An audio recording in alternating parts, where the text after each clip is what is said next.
And so we were learning the journey of validating where she's at while not tolerating disrespect, while not just shutting down her emotions, because it's so easy to go, hey, you can't talk to me like that, and miss she actually feels really afraid, or she feels so frustrated. So why she's talking to me like that is because she feels so frustrated. So it's like I have to handle her little heart, and then when she's regulated, go back to, hey baby, it's not okay to talk to dad like that, and to reinforce it when she can hear. Because somehow we believe this myth that when our kids are super dysregulated, that's the best time to try to teach them a lesson. It's not. But I thought as just a launch in point to start at this word that I actually studied yesterday, the idea of being wholehearted, living wholeheartedly. I studied the side by side of Deuteronomy 6 and Deuteronomy 11, where it's talking Wow. about, man, memorizing scripture, telling our kids about all that God's done, writing it on our doorposts and gates and on our strapping it to our wrists and foreheads. But both of them, it launches in like this call to live wholeheartedly. What does that stir up in you, Jay, when you think about like dads living wholeheartedly? Gosh, man. I mean, the first thing that I think is like, I want to do that. Yeah. And because I don't want to assume that I am fully doing that. Like one of the scriptures, one of the prayers that David prays is like, God, search me, know me, like reveal to me what's going on in my life, which honestly is like such a scary, dangerous like prayer, because but on the other side, I think that in order to live wholeheartedly, we do have to address those areas in our life that aren't whole, that have cracks or a little bit of brokenness or doubt or uh, uh, lies, and that's a very challenging thing to do, because I think it always preaches good, like scriptures like that preach good, and I'm not dogging anybody. I'm saying like that's a feel good message. When you get out of church, you're like, man, I'm gonna live wholeheartedly and be. But what that really means is when I come home and my wife confronts me on something and I dismiss her feelings, I'm not living wholeheartedly. When I come home and my kids want to play and I don't want to be present, I'm actually not living wholeheartedly. And it's very hard to um the practical application of being, because the things that you write on your heart, the things that you write on your wrist, the things that the truth, God's truth, right? You have to live those out in your day-to-day life. And there's accountability inside of that. And we don't talk about accountability a lot in our day and age. There's not a lot of accountability, but God has a standard. And can you imagine? I honestly don't know what would happen if God came down today and highlighted every area of my life that I'm not living wholeheartedly in. Like the truth is that it wouldn't just be sin areas, because I don't have any outward sin area that I'm like, I haven't looked at pornography honestly since I was 16 years old. I've had bad thoughts for sure, 100%. I've looked at another woman and been like, wow, wish I could have her. And so those are places that, like, I would say were sin areas in my life where I've stumbled like that before. But then there's other areas that aren't sin but aren't wholehearted, right? That are just Mm, below God's standard. yeah. And so when sorry, I'm going along, but I I think love it. really when it gets down to like, what does it mean to be a wholehearted man? It means that you don't violate your conscience and that you're living to God's standard. Because sometimes you do things that don't violate your conscience, but that aren't at God's standard. And I have to correct those, right? Like I have to change those. I have to, it could be as simple as like me not feeling confident in in myself and who God's called me to be. Like that's below God's standard. That's actually not walking wholeheartedly towards the calling of God has on your life. And then when we get even more, it's, well, it's like being fearful, right? Like God's called me to take Braveco to X thing, to do X thing. And I'm like, I don't think that I can accomplish that. That's not actually pursuing God wholeheartedly. Right. And so it goes beyond, like, I think the baseline is like, yeah, if you have sin in your life, and that's the easy things to find. Those are like, you know about it, Mhm. right? Like you're doing things with your eyes and your hands and your body that you're not supposed to do. That's the easy stuff. The hard, am I walking out this life wholeheartedly, is when it's, am I walking the, am I fulfilling the call? Am I letting fear shrink me? Am I backing down? Am I being present every day? Am I allowing my wife to give me feedback and input? Am I being moved by the Holy Spirit when I'm playing with my kids? Not like am I falling out on the Holy Spirit, but like am I allowing the Holy Spirit to go, "Hey, you need to be gentle here.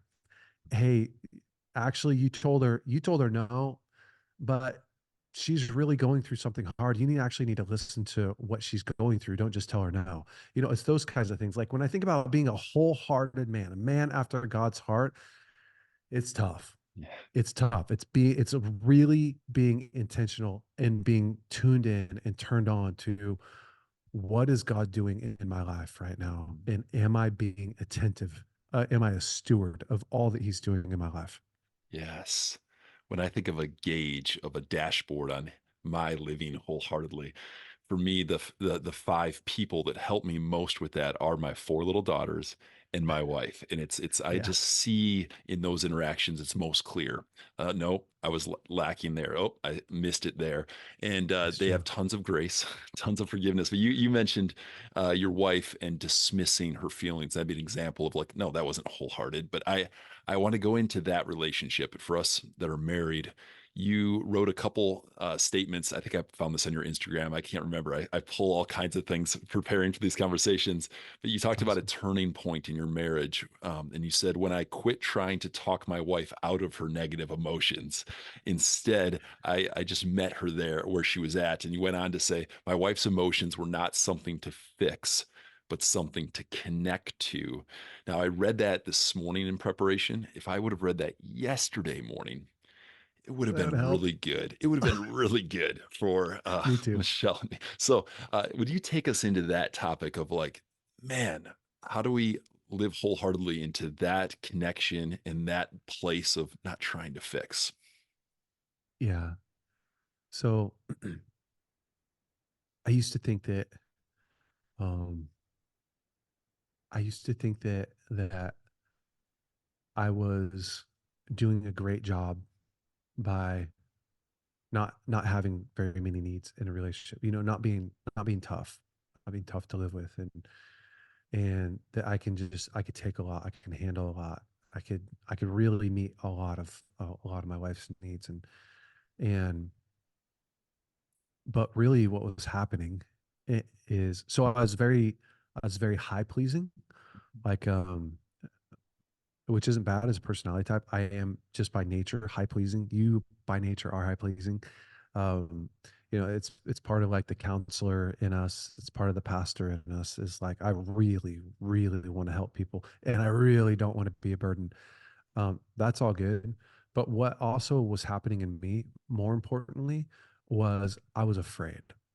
I was afraid of conflict. I was afraid of what would happen if I went against the grain. If I told my wife, I don't actually like how you talk to me there. I don't like how you're treating me here. Or it was just so much easier to like, and I wasn't like a total pushover, right? Like I'm not like, oh, just letting somebody run me over, but it's like the small things like, I'm just gonna let that slide. She's on her period, you know, like I'm not, she's in the middle of cooking dinner. Like she didn't really mean it. She's just like stressed out. And and so what I started to realize is I'm afraid of my wife's emotions. I'm afraid of her anger. I'm afraid of her frustration. And my wife's not like this horrible person. I'm just afraid, right? Like I just have fear. And so what also would happen is when my wife would have high emotions, like let's say I come home and she's saying, you know, I'm just so frustrated with the kids. My initial feeling is I got to fix this. I got to solve Yeah. this. Like we can't have a frustrated woman running around here. And and the truth is like I'm not trying to solve it so that her life's better. I'm Right. trying to solve it so that my life's better. And if I can't solve it, the next best option was dismiss it. It's not, babe, it's not that bad. The kids are, they're just kids. They're just doing what kids do. Instead of going, tell me about that. You know, a woman has three basic needs, and they have more needs than that. But in a relationship, to be seen, to be known, and to be heard. To be seen, known, and heard. And if you meet those needs, if she feels seen, if she feels known, and she feels heard, it's like everything else works. But as soon as she doesn't feel seen, as soon as she doesn't feel known, as soon as she doesn't feel heard, she's gonna fight or flight, right? She's gonna do one of the. She's gonna emotionally retreat, and you're not gonna get her, right? You're not gonna really have. You don't really have your wife. You may have a cordial, peaceful relationship, but you don't actually have your wife. Or she's going to fight, right? Because she feels invalidated, she feels frustrated, she feels wrong, and so you're in a constant fight. But as soon as you see, know, and hear, so right, so I come home, same scenario. My wife says, "Oh, the kids were so terrible today. I feel so angry," and I realize anger is just an emotion. It's not good nor bad. It just is. And I go, "Oh, babe, tell me about that. That sucks. Tell me about that." Now I'm going against the grain of what I want to do. I hope guys hear that. Like I'm afraid. I feel fear now, right? Like I'm having emotion. I feel fear. I feel frustrated. I'm bummed out, but I'm saying, "Hey babe, tell me about that. What happened today?" And she goes, "Oh, Edie's been screaming all morning long. She's had a really tough day, and Liam's got a cold, and so, he's just whiny." And I go, "Oh yeah, it's so tough. That is so tough." Okay, the Gottman Institute calls this a bid for connection, right? And we know that they can basically predict divorce based upon if you are able to meet or if you don't meet your wife's or your partner's bid for connection. And these bid for connections are these small little touch points. I come home from work today and I'm going to tell her something. I'm going to say, "Oh man, today was really frustrating. I had my next podcast appointment just canceled." And if she doesn't see me and hear me and validate where I'm at, then I actually just don't feel any connection, Mhm. and I get resentful. So that's the next step, right? Is I get Yeah. resentful. So again, like I think what I have practiced, this is not my normal. This is against my normal. This is a sacrifice of loving her. This is a sacrifice of loving me. This is a vision point in my life. I want my kids to say, "I want a marriage like mom and dad." So this is why I choose to do this. And I practice, guys. Like I practice a lot. I put it in my mind when I'm driving home. Like I want to be present for my wife and for my kids in these moments. And if it sucks, it's going to be worth it. But here's what Yes. happens, right? I push through my fear. I go, "Babe, tell me about that." She unloads, and I'm thinking, "Oh, tonight's going to be horrible." But tonight's never horrible because of that. It actually gets better, right? Because she expresses her emotions. That brings connection. That brings a sense of relief. She was not staying in that moment. She had that moment. And now I'm able to really meet her where she's at, and I get the reward of that, which probably isn't sex. It's probably a deeply connected relationship, which sometimes is sex, but most of the time is I have a real partner who feels Yes. cared for and loved and known. And in return, she wants to do that for me. Right. There's a whisper in that scenario that you just talked about of my wife saying, "Man, this was so hard and in school and house and management and this trip and like things are not the wheels are coming off this thing." Like, right. I what I hear is a whisper of I have failed as a husband. I have failed as a father. I have failed as a provider. Like I hear these whispers of her Yeah. emotion has caused me to be a failure. And it's a total lie because what she wants is what you're describing. She really wants to be seen, known, heard. Like, but that's what would you say to like me expressing? I was able to actually walk through. Michelle, like, I think I'm feeling like a failure here. And that's why I'm coming It's back with amazing. strength and pushback. I actually had to write it on a note card of like, this is how I feel. Because I could not, I was such emotion of wanting to push back against her emotion. How would you kind of take me into that a little deeper? Dude, that's magical, right? Because we all want to be able to say that we nail this 100% of the time in the moment. Like, this is what I do for a living. It's what you do for a living. And I mean, some days I get my butt kicked, right? But can you repair? If you can repair, see, we think that trust is built through the absence of mistakes, but trust is not built through the absence of mistakes. Trust is built by often by how you clean up a mess. And see, your wife trusts you because she knows you can have a bad moment. You're going to go away. You're going to process through that in a healthy way and come back and give her what you wish you would have given her in in the moment. And that's more valuable than being able to nail it every time because we innately know no one's going to nail it every time. But what we don't know is, can I trust that you're going to come back and repair what has been damaged? If you can repair, I really want guys to hear this. If you can repair what you are messing up, you're adding so much more value than just trying to get it right perfect every or expecting yourself to. So you're not, and your wife's not. Your wife's Right. not. More importantly, your whole environment isn't. So your kids are going to watch you do this process. Your wife's going to watch you do this process, and they're going to follow in this ecosystem that it's okay to fail. Yeah. It's not okay to hurt each other. It's okay to fail because we can go back and clean up a mess. So I would, for starters, that's the baseline, right? That's the foundation that we're trying to lay.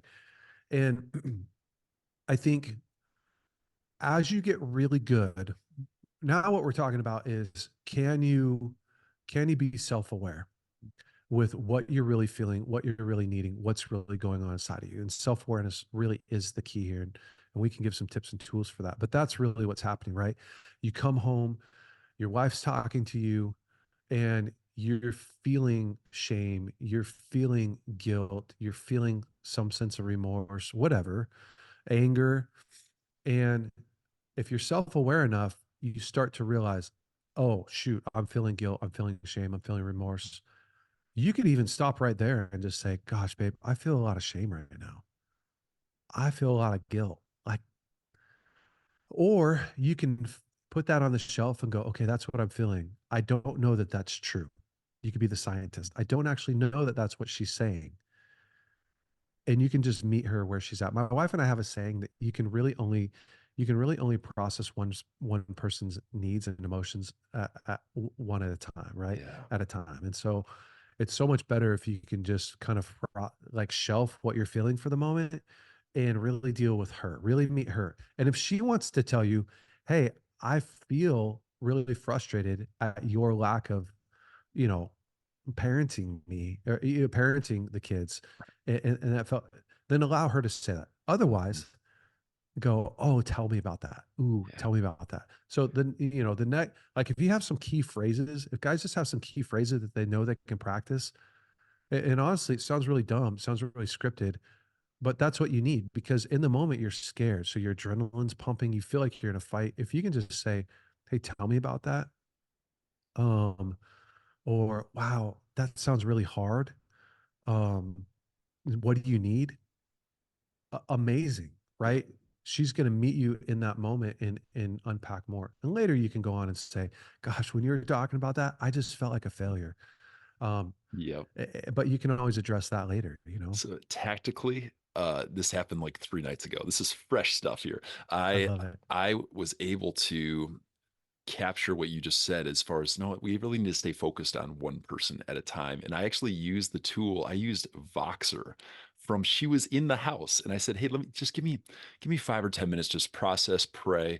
And I thought I might just like jot down some notes to come back, but I actually just sent her a message. Hey, these are some of the ways that I like that I am feeling right now. And so it's segmented to I was able to share kind of my heart. And that did kind of change the whole evening. So it's just a It's tactical way. amazing. One other thing I learned from you, it may have been in your book.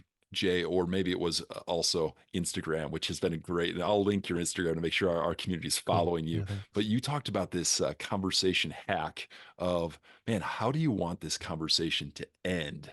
And if we just come in with knowing, well, I want to move from my arriving home into dinner with the family, like that conversation moment. I want it to end like this, and it's my wife feeling loved, supported, hugged. Like I want it to end like that.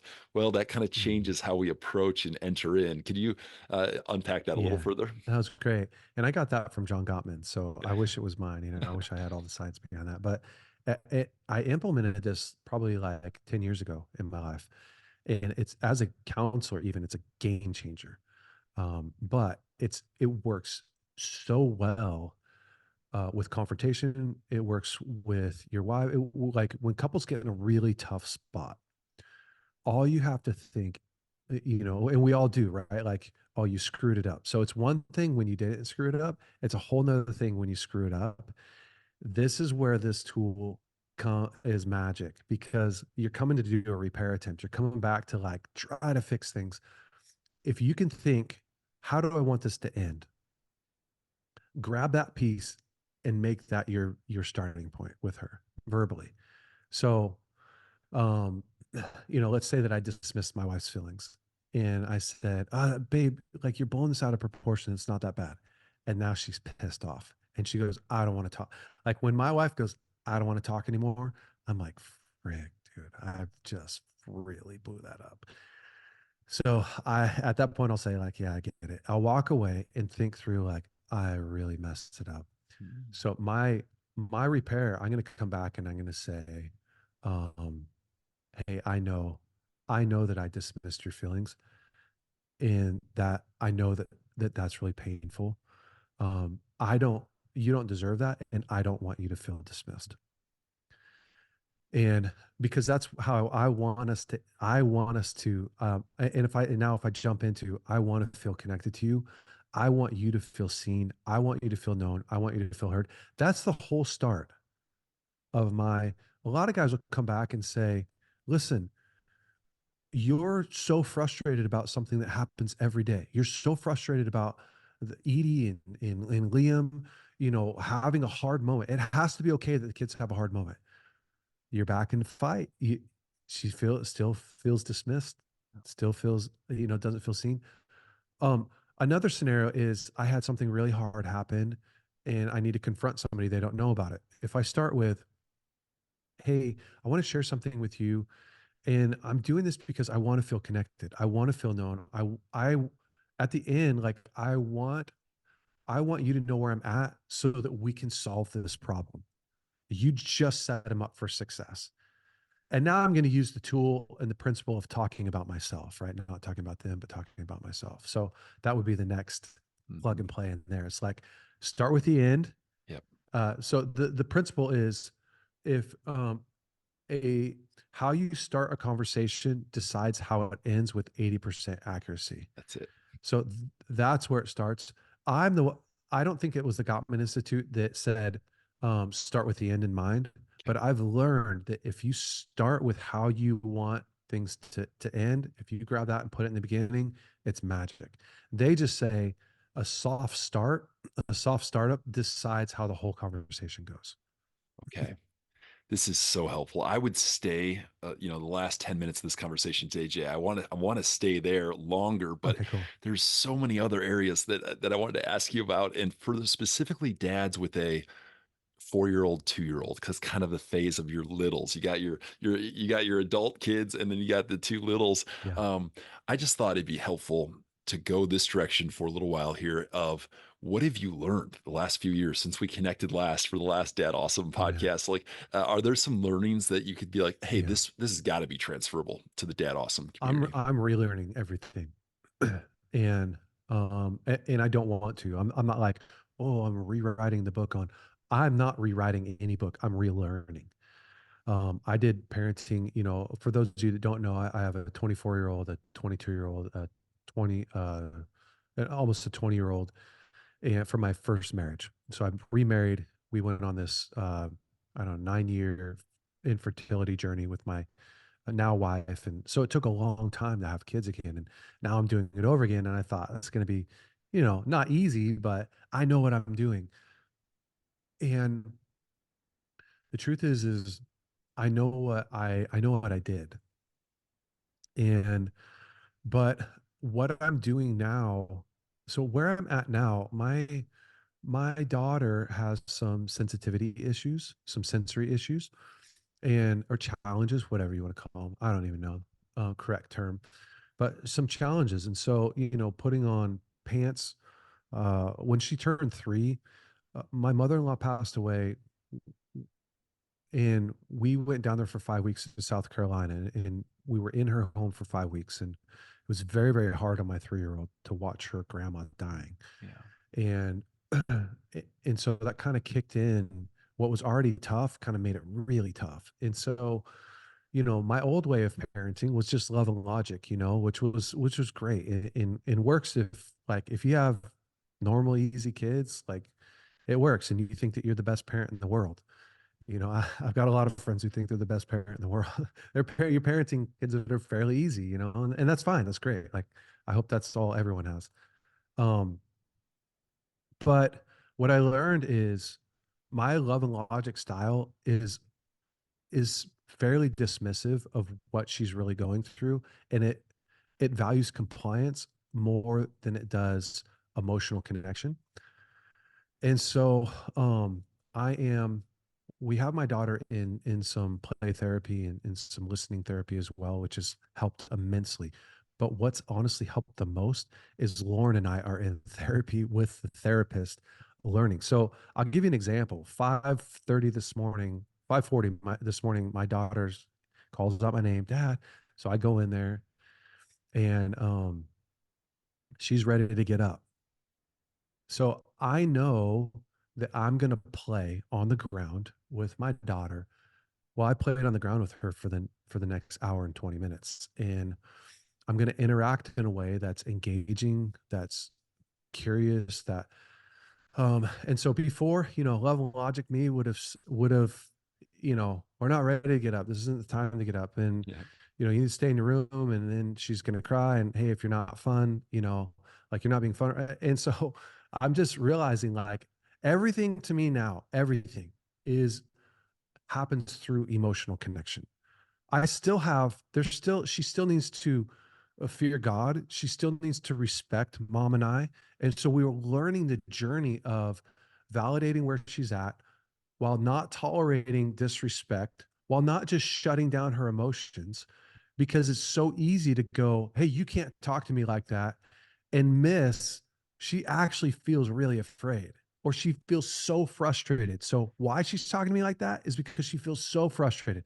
So it's like I have to handle her little heart, and then when she's regulated, go back to, hey baby, it's not okay to talk to dad like that, Yeah. and to reinforce it when she can hear. Because Mm. somehow we believe this myth that when our kids are super dysregulated, that's the best time to try to teach them a lesson. It's not. Isn't They that the can't hear. She can't. lizard brain when they go into that fight or flight, right? Yeah, she's fighting for her life. And I'm Yeah. going, it's not okay to disrespect. Like, I'm tough enough. Here's the truth. It's because I'm afraid, right? I'm afraid that if she acts out like this, that she's going to be off the rails and out of control. But here's the truth. If she feels emotionally connected and she feels seen and known and heard, then she will protect that connection. Everything comes out of that. And what I didn't know for a long time is that babies don't have the ability to regulate their emotions on their own. They do it through co-regulation. And so it actually takes me, the parent, to bring peace to the child. That's why we rock, like we instinctually rock the babies, Yeah. and we Yeah. instinctually go shh. Like, no one really had to tell you to do that. We just do that. It's because their brain isn't fully developed enough to do that on their own. Well, as they're getting older, and even as their brain's developing, we're teaching them, we're imparting to them regulation. This is how you regulate. So as my daughter gets older, and we're watching it now, this morning I walked in. this is a great example. I walk in this morning and my daughter goes, I don't want you in here. I want mom. And I go, oh, babe, I'm just here. I'm here because you called, because she actually called for mom, but mom's sleeping. I'm here because mom didn't sleep last night. And, and, and so I'm here to be with you. And she goes, I don't, dad, I don't want you to be here. Now she wakes up dysregulated some mornings. And so I said, hey, baby, I really love you. I, I'm going to, I'm going to, I'm going to be here if you want me here. She goes, I don't want you here. Get out. And I was like, and so I said, hey, this isn't super fun for me. I just want to let you know this isn't fun for me. This is really tough for me. I go back to my room. I lay down. 5 minutes later, she calls me, Dad. So I go back in and she goes, hey, good morning, Dad. I said, good morning, babe.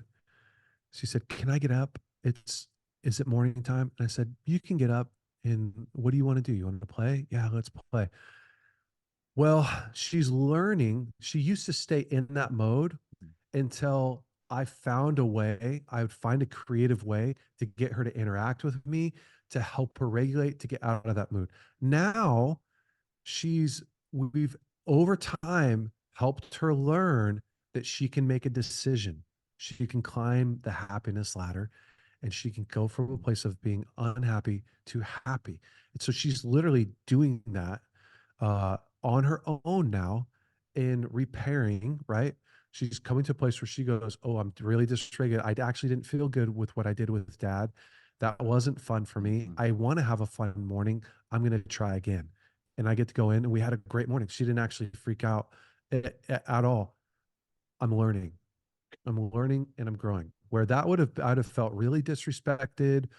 I would have not been fun. I'm not, it's not okay to talk to dad like this. If you're going to talk to me, I'm going to leave the room. And, all that stuff, there's a place for some of that stuff. And you can't just let your kids run over you, but you also have to realize like, I've got, I've got 18 years to win this. Yep. I got 18 years. The most important thing that she knows in this moment is that, like God, I won't leave you. I won't forsake Mhm. you. I'm not afraid of your pain. I'm not afraid of your worst day. And honestly, I'm terrified of it. It's scary. It's very dysregulating to me. It's very, very challenging. I don't like those moments. I want to do everything in my power to end those moments. So I have to regulate my own emotion. I have to talk myself down while she's doing that. Otherwise, I will act out. So that's what I'm learning. That Yeah, is, I mean, I this is took all so that helpful. You time. packed so many like wisdom, like dad wisdom moments in that. Just what are you learning in one story? I would love to send our Dad Awesome community your way. So to follow you on Yeah, Instagram, to check out Braveco. You got a big event in June. Send our guys that yeah, direction. Your courses, your coaching. Specifically, I'm going to put there's 6 things that make a Braveco man. I could record a whole podcast with you around each of those 6. So I'm going to so cool. link it as just a way of like, wow, if these resonate with you, get over to Jay Vallotton and to Braveco. So that's all. I'm going to Yeah, send our community your way. great.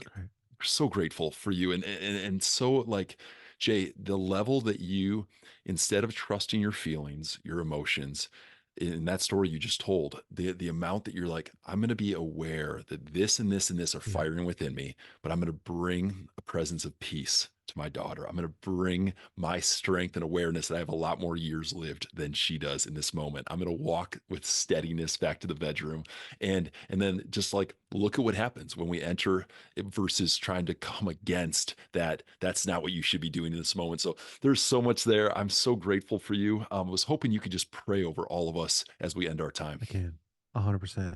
Yeah. And I have a marriage podcast as well. So if couples are looking for help and kids, so it's called Dates, Mates, and Babies with the Vallottons. Yes. So you can Yes. just go check that out.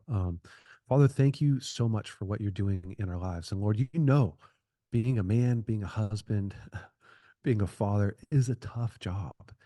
And Lord, we are we're all in the same boat. John Eldridge gave me this prayer. He said, I'm your son. and you're my dad. Would you come father me today? And Lord, that's the prayer that we have, that you would come father us, Lord, that you would help us to live wholeheartedly, or that you would help us to address those areas in our life that we feel scared and powerless and weak in. And Father, that you would bring us to a place where we don't lack anything, Lord, that we would have your grace, your mercy, and your wisdom to to walk wholeheartedly, God, in everything that you've called us to do. Amen.